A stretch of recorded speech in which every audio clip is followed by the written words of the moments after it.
Rain lashed against Sarah's windshield, thunder roared. Her car sputtered, coughed, and died. "No, not now!" Sarah cried, pounding the steering wheel. The engine was dead. She was stranded. Lightning flashed, illuminating a rickety sign, "The Wayfarer's Inn, 1 mile." Sarah shivered. She had no choice. The inn loomed before her, dark and imposing. Cobwebs clung to the peeling paint. Sarah pushed open the heavy oak door. A musty smell filled the air. A fire crackled in the hearth, casting dancing shadows. Behind the bar stood a woman with piercing eyes. "Welcome," she said, her voice raspy. "You're our only guest." Sarah forced a smile. "My car broke down. Can you call for help?"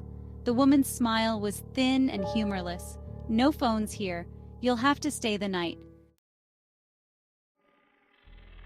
A meager meal sat heavy in Sarah's stomach. The storm raged outside. The only sound inside was the ticking of an ancient grandfather clock. The hands inched towards midnight. The woman, Mrs. Hemlock, as she called herself, handed Sarah a key. "Room at the end of the hall," she rasped.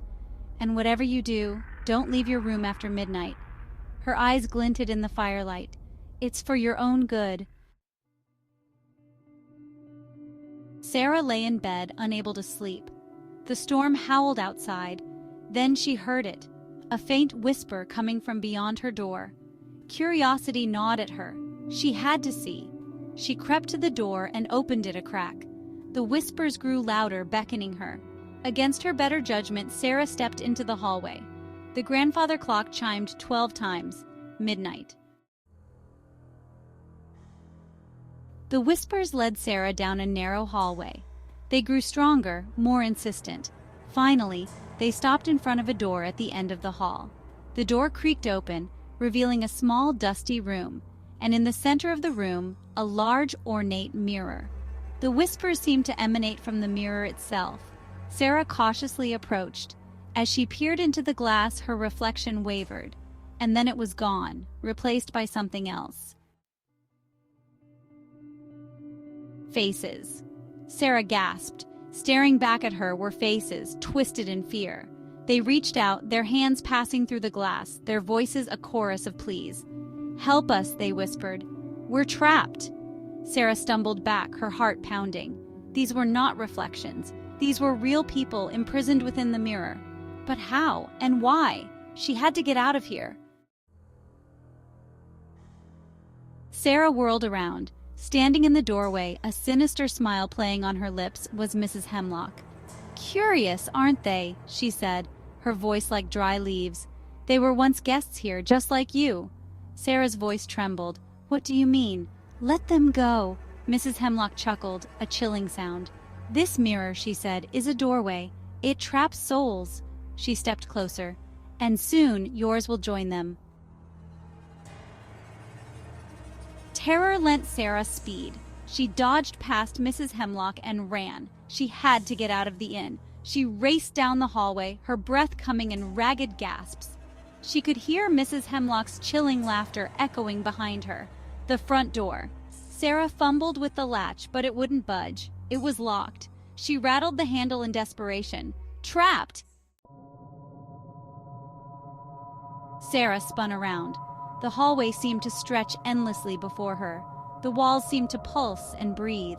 She was trapped in a nightmare. Mrs. Hemlock's laughter echoed all around her.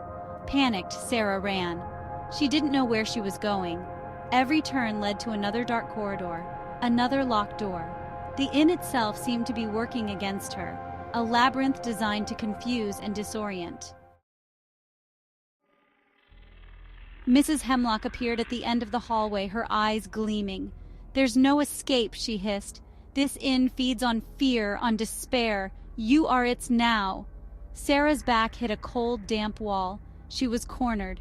She closed her eyes, tears streaming down her face. This couldn't be happening. She felt a cold hand on her shoulder. "Don't fight it," Mrs. Hemlock whispered. "Join the others. Become one with the inn." The storm had passed.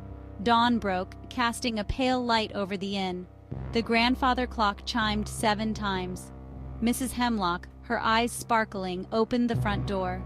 A young man stood on the porch, his car parked behind him, a flat tire leaning against the trunk. "Help you?" Mrs. Hemlock asked sweetly. The man smiled wearily. "My car broke down. Could I use your phone?" Mrs. Hemlock's smile widened. "No phones here," she said, "but you're welcome to stay the night.